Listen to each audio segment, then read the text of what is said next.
बोलिए सतगुरुदेव भगवान की जय।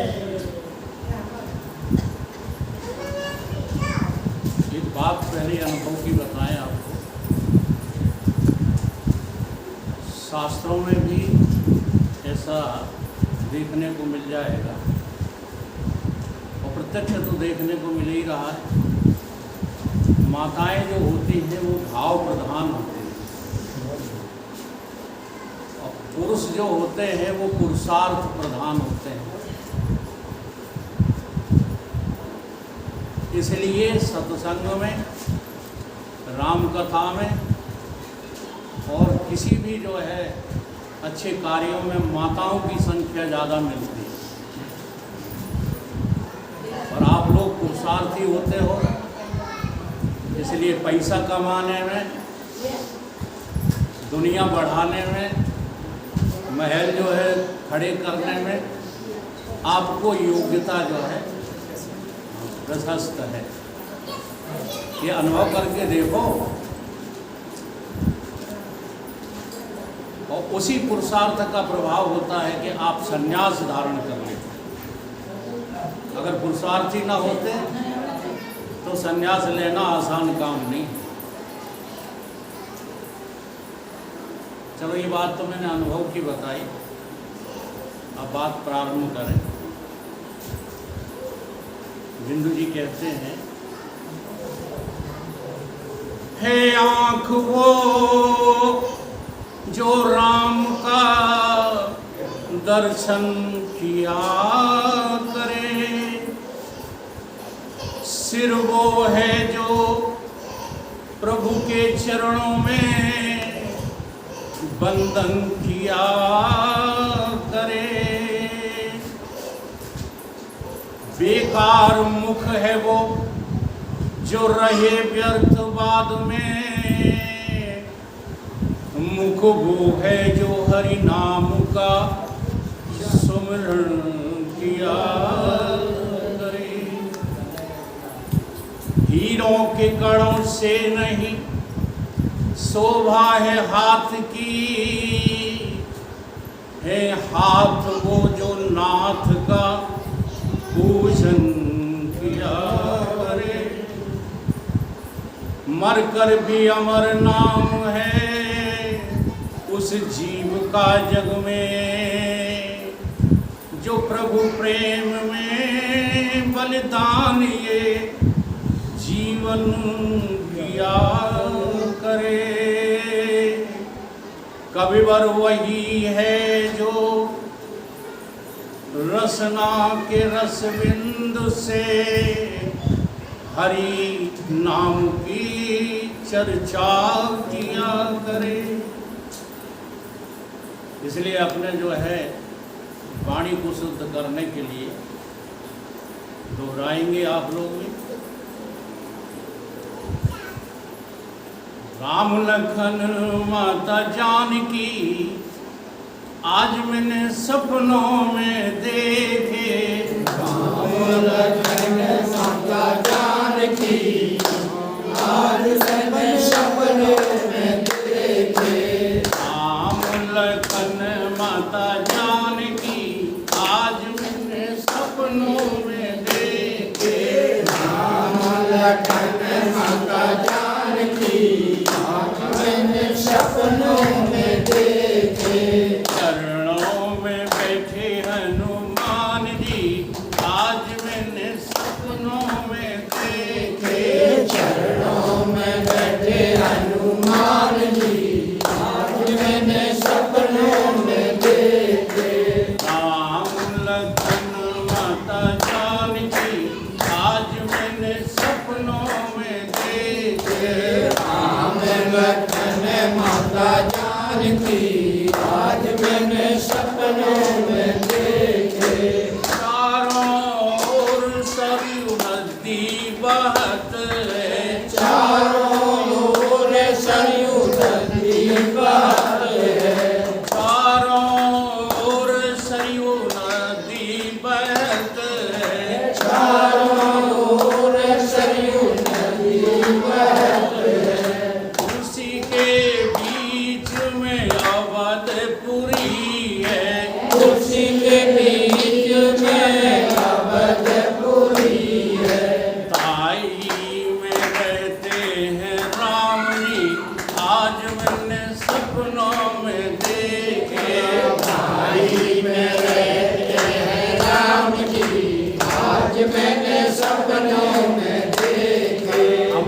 सपनों में आज देखा है इसलिए सुना रहे। अब आप लोगों ने नहीं देखा है तो तस्वीर तो घर घर में रखी है। राम लक्ष्मण सीता का स्मरण करते हुए भजन दोहराओ। हनुमान जी चरणों में बैठे हुए हैं। ये तस्वीर लगभग सबके घरों में होगी। अगर नहीं हो तो इस तस्वीर को जो है अपने हृदय में रख लो। राम लखन माता जानकी आज मैंने सपनों में देखे। राम लखन माता जानकी आज मैंने सपनों में देखे। चरणों में बैठे हनुमान जी आज मैंने सपनों में देखे। चरणों में बैठे हनुमान जी आज मैंने सपनों में देखे। चारों ओर सभी देव खड़े हैं। चारों ओर सभी देव खड़े हैं। ब्रह्मा विष्णु महेश खड़े हैं। ब्रह्मा विष्णु महेश खड़े हैं। बीच में खड़े मेरे राम जी आज मैंने सपनों में देखे। बीच में खड़े मेरे राम जी आज मैंने सपनों में देखा। राम लखन माता जानकी आज मैंने सपनों में देखे। राम लखन माता जानकी आज मैंने सपनों में देखे। चारों ओर माताएं खड़ी हैं। चारों ओर माताएं खड़ी हैं। कौशल्या के कई सुमित्रा खड़ी है। कौशल्या के कई सुमित्रा खड़ी हैं। बीचा में खड़ी माता जानकी आज मैंने सपनों में देखे। बीचा में खड़ी माता जानकी आज मैंने सपनों में देखी। राम लखन माता जानकी आज मैंने सपनों में देखे। राम लखन माता जानकी आज मैंने सपनों में देखे। चारों ओर तो दीपक जलत है। चारों ओर तो दीपक जलत है। भिन्न भिन्न तहाँ ज्योति चमकत है। भिन्न भिन्न कहाँ ज्योति चमकत है। बीचा में परम ज्योति राम की आज मैंने सपनों में देखे। बीचा में परम ज्योति राम की आज मैंने सपनों में देखा। बीचा में परम ज्योति राम की आज मैंने सपनों में देखे। बीचा में परम ज्योति राम की आज मैंने सपनों में देखे। राम लखन माता जानकी आज मैंने सपनों में देखे। राम लखन माता जानकी आज मैंने सपनों में देखे। चरणों में बैठे हनुमान जी आज मैंने सपनों में देखे। चरणों में बैठे हनुमान जी आज मैंने सपनों में देखे। ऐसा सपना जो है क्यों आता है? जैसे हमको जगत के सपने आते हैं ऐसे ही हमें अपने जो है प्रिय प्रभु भक्ति करने वालों को सपने में दिखते ही हैं। और बड़ी पक्की बात है, आज का विषय में यही ले रहा हूँ। इस बात पर आपको जो है दृढ़ विश्वास करना होगा कि जो जिसके मन में समाया हुआ है उसको संसार भी वैसा ही दिखाई देता है। तुम्हारे मन में जैसा है वैसा ही दिखेगा, उससे ना कम दिखेगा ना ज़्यादा दिखेगा।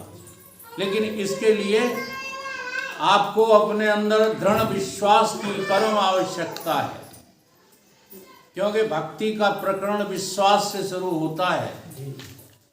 बिना भक्ति के तुम्हें कभी भी परमात्मा नहीं मिल सकता। ज्ञान स्वरूप मिलेगा नहीं, ज्ञान की बातें करते रहोगे। इसलिए संसार की आसक्ति त्यागने का एक ही उपाय है, भगवान की भक्ति प्रारंभ कर दो। भगवान की भक्ति के लिए विश्वास करो। जो बार बार यहाँ लोग कहते आए हैं कि कह देते हैं, कह नहीं देते हैं, विश्वास करो। जगत नाम की कोई चीज है नहीं, ये शास्त्रों की वेदों की घोषणा है, केवल कहने सुनने की बात नहीं है। अब तुम्हारे अनुभव में नहीं आ रहा है तो विश्वास करो। जब विश्वास करोगे ना तो आएगा। तो इन संसार वालों को प्राथमिकता ही नहीं दोगे। अगर विश्वास नहीं करोगे तो तुम अपने मन की जो है करोगे, और अपने मन की जो है करोगे तो नरक जाओगे। इसमें भी विश्वास करो। मनोमुखी आदमियों को नरक मिलता है, स्वर्ग तो केवल चिट्ठियों पे लिखा जाता है। जी हाँ, क्योंकि चिट्ठी पे तुम नरक लिख नहीं सकते हो। इतना बुरा तुम्हें लगता है कि हमारे पिताजी चले भाई नरक को ही गए हों, लेकिन लिखेंगे हम पत्र पर कि स्वर्गवासी हो गए। अब तो और ही अति कर दी है, क्या लिखने लगे लोग, ब्रह्मलीन हो गए, पैसा में लीन हो गए, ये नहीं लिखोगे। मोड़ी मोड़न में नातिन में लीन हो गए, ये नहीं लिखोगे। जबरदस्ती ब्रह्मलीन हो गए। ठीक है, तो अपने मन को टटोलो और विश्वास करो। एक जो है दृष्टांत से समझो इस बात को। जैसे कोई बहुत बड़ा पीपल का वृक्ष है, अब उस पीपल के वृक्ष के नीचे जाकर के आप बैठते हो, तो जितना पीपल का वृक्ष ऊपर है और उतना ही जड़ें पीपल के वृक्ष की नीचे जमीन में समाई हुई हैं। इसको विश्वास कर लो। अब एक आदमी कहता है, मत, एक आदमी कहता है कि मैं विश्वास नहीं करूंगा, मैं तो खोद करके देखूंगा कि जड़ें उतनी कहाँ तक गई हैं पृथ्वी में। जब वो खोद करके देखेगा तो क्या उस वृक्ष की जो छाया है उसका लाभ ले सकेगा? नहीं ले सकेगा, बल्कि क्या होगा, वृक्ष ही नाश कर लेगा। क्योंकि जड़ खोदोगे तो वृक्ष बना रहेगा। तो यहाँ क्या सिद्धांत निकलता है कि भगवान हैं, भगवान के सिवाय संसार नाम की कोई चीज नहीं है, ये विश्वास कर लो।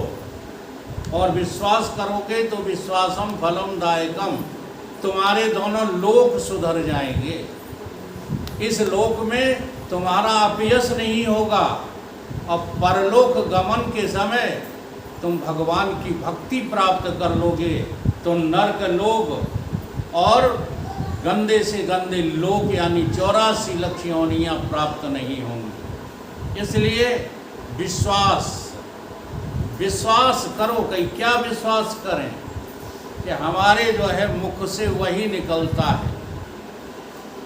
महफिल इकट्ठी होती है, वहाँ पर तमाम चर्चाएं होती हैं, लेकिन निकलता वही है मुख से जो तुम भीतर धरे बैठे हो।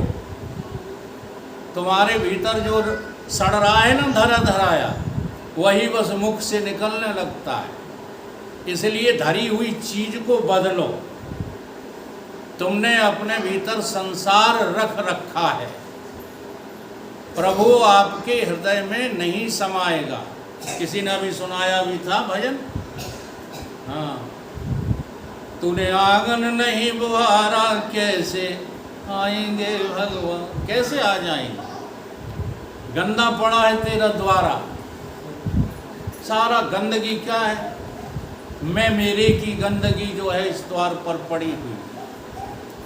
ये पक्की बात मानो कि जो तुम्हारे मन में है वही बाहर दिख रहा है। बाहर कोई अन्य चीज है ही नहीं। ये कोई आज की बात नहीं है। सदियों से तुमने भोग भोगना चाहे तो देह पाने की इच्छा हुई। अगर आप भोग भोगना न चाहो तो बोलो देह की क्या जरूरत है। देह तो केवल भोग भोगने के लिए ही मिलती है। और अगर अभी भी तुम भोगों की इच्छा रखे रहे तो बार बार तुमको कुत्ता, बिल्ली, गधा, सुअर, कीट, पतंग आदि इनके देह मिलते ही रहेंगे भोग भोगने के लिए। ठाकुर सुहाती बातें नहीं है शास्त्रों में जो तुमसे कह दे को संसार में लगे पड़े रहो और आखिरी समय में राम राम कर लेना संभव नहीं है। अभी देखो तुम्हें सपने काहे के आते हैं। अगर तुम्हें सपने संसार के आ रहे हैं तो भगवान तुम्हारे हृदय में नहीं है। ख्याल, सपना माने ख्याल। तुम किन ख्यालों में डूबे रहते हो? संसार के ख्यालों में डूबने का मतलब है संसार तुम्हारे मन में बसा बैठा है। ऐसे ही राम के, प्रभु के चरित्र हमारे मन में बस जाएं, मन में रहने लग जाएं तो बाहर का संसार तुम्हारा कुछ नहीं बिगाड़ पाएगा। बशर्ते है यही, जैसे हनुमान जी एक ऐसे पात्र हैं। देखो हनुमान जी जब लंका के लिए चले उससे पहले राम जी ने उनके मन में एक बात रख दी। हनुमान जी जो है कह रहे थे कि हम वहाँ लंका के रावण को मार के आएंगे, हम सीता को खोज कर लाएंगे। तो भगवान ने कहा देखो तुम लाओ चाहे ना लाओ, मेरी एक बात पकड़ के ले जाओ, अपने हृदय में रख के ले जाओ। वो बात क्या है? सो अनन्य से जाय के मत न डरे हनुमंत। मैं रावण के हृदय में भी मैं ही मिलूंगा हनुमान, हर राक्षस के हृदय में मैं ही मिलूंगा।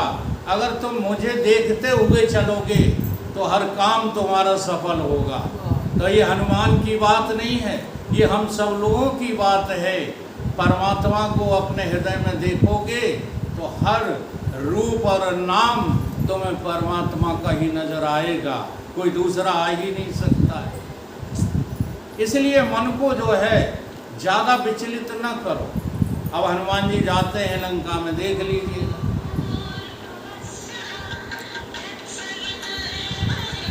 रहा था हनुमान जी जो है इस सिद्धांत को लेकर के जब चले तो वहाँ पर उन्होंने सबसे पहला काम किया है माता सीता की आज्ञा लेकर के और पूरे बाग को उजाड़ दिया है। अब जरा देखो समता कहाँ है, कैसे वो देख रहे हैं उस बाग में उस रावण की कारीगरी को। ये देखना है, पकड़ के ले जाएगा ही मेघनाथ के द्वारा। जब पकड़ के ले जाएंगे तो रावण ने पहला ही प्रश्न किया है कि तूने मेरे बाग को क्यों उजाड़ दिया? मेरी तेरी दुश्मनी थी तो मेरे पास आता, मेरे बाग को क्यों उजाड़ दिया? तो साफ साफ शब्दों में कह रहे हैं हनुमान जी। क्या कह रहे हैं? ये कह रहे हैं कि लागी भूख, भूख लगी तो मैंने फल खाए हैं, ठीक है। और बानर स्वभाव है इसलिए जो पेड़ उखाड़ उखाड़ के फेंक दे। जिसका जैसा स्वभाव है। अच्छा तुमको भूख लगेगी तो प्रयत्न नहीं करोगे खाने का? रावण से पूछ रहे हैं तुम्हें भूख लगती है कि नहीं? रावण बोला लगती है। तो बस भूख के समय कुछ दिखाई नहीं देता, ठीक है। एक बार पंडित जी मछली खा गए भूख में और बड़े पुजारी थे, जंगल में फंस गए, बड़ी जोर से क्षुधा लगी। वहाँ मछुआरा मछली पका रहा था, बोले मुझे भी खाने के लिए दो। बोले ना पंडित जी धर्म नष्ट हो जाएगा। पंडित जी बोले मुझे धर्म मत सिखा, मेरे प्राण निकलने वाले हैं, मुझे जो है भोजन दे, मछली खाने को दे। भुजी भुजाई मछली खा गए पंडित जी। जब जो है क्षुधा पूर्ति हो गई तब कहने लगा वो मछुआरा पानी पी लो पंडित जी। कहते मेरा धर्म नष्ट हो जाएगा, अब मैं पानी नहीं पीऊँगा। तो तो कहा ये कौन सा जो है तुम्हारा सिद्धांत है कि खाने को मछली खा गए, वो भी मछुआरे के हाथ की, अब पानी के लिए कह दो धर्म नष्ट हो जाएगा। तो पंडित जी ने कहा हाँ यही बात है सच्ची। भूख में, ठीक है, आपत्ति काल में, आपत्ति काल मर्यादा नाशते, सारी मर्यादाओं का नाश हो जाता है। इसलिए हनुमान जी कह रहे हैं कि तुम में भूख सो हम में भूख, भूख हमारी तुम्हारी अलग अलग नहीं है। अच्छा यहाँ सबकी अलग अलग है, तो बिना भूख के भोजन नहीं किया करो, जब भूख लगा करे तब जो है कस के भोजन कर लिया करो क्षुधा पूर्ति के लिए, फिर 56 प्रकार के भोजन की जरूरत नहीं पड़ेगी।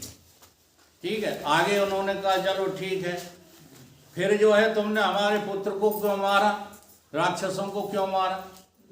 उन्हें कहा ये देह है, कछु पत्थर की तो बनी नहीं है, जिन मोह मारा तिन में मारा, तापे बांधे हो तने तुम्हारा, बांध करके जो है आ गए हो। अब तुम्हारी जो है ड्यूटी ये है, मेरा उपदेश सुनो। असुर राज्य, असुरों के राजा रावण, तुम अपने अभिमान का त्याग करके जो हमारे और तुम्हारे दोनों के हृदय में स्वामी राम व्यापक रूप से विद्यमान है, उनकी शरण में आ जा। तो यहाँ भी रावण को स्वामी कह करके संबोधित किया है कि नहीं? तुम अपने जो है हाँ अपने खास पिताजी को जो है आदर नहीं देते, तो हनुमान जी समता में हैं तो किसको आदर दे रहे हैं? राक्षस को। इसलिए समता हृदय में लाओ।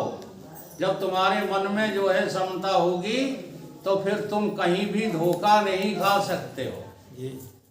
इसी बात की जांच पड़ताल करने के लिए एक बार भगवान को जो है, अब ऐसा थोड़ा ही है कि जब लोग इकट्ठे होते हैं तो सत्संग नहीं होता।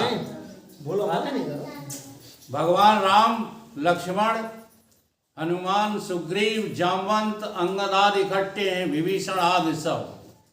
तो भगवान को वहाँ पर जो है थोड़ा सा ये सूझा कि सबकी परीक्षा ली जाए कि किसके मन में क्या रहता है। ये बड़ी पक्की बात है, तुरंत पकड़ में आ जाते हो, लेकिन पकड़ में उसी के आओगे जिसने मन में समता को ठहराया है।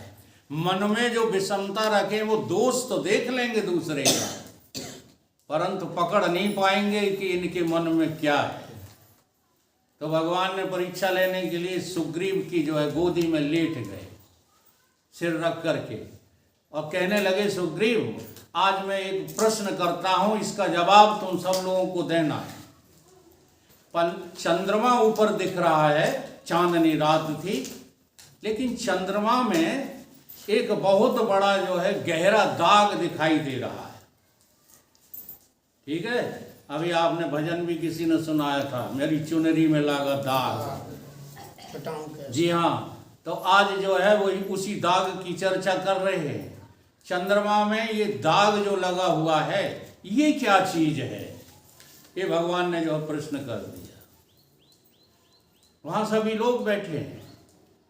सबसे पहले सुग्रीव ने जवाब दिया कि महाराज ये पृथ्वी जो दिख रही है, इस पृथ्वी की छाया चंद्रमा में पड़ रही है, वही दिख रही। प्रभु मुस्कुरा दिए, उन्होंने कहा इसके मन की खोज हो गई। अब ये जो है चंद्रमा में कुछ भी दिख रहा हो, लेकिन सुग्रीव को पृथ्वी पृथ्वी दिखाई दे रही, कहाँ मन में।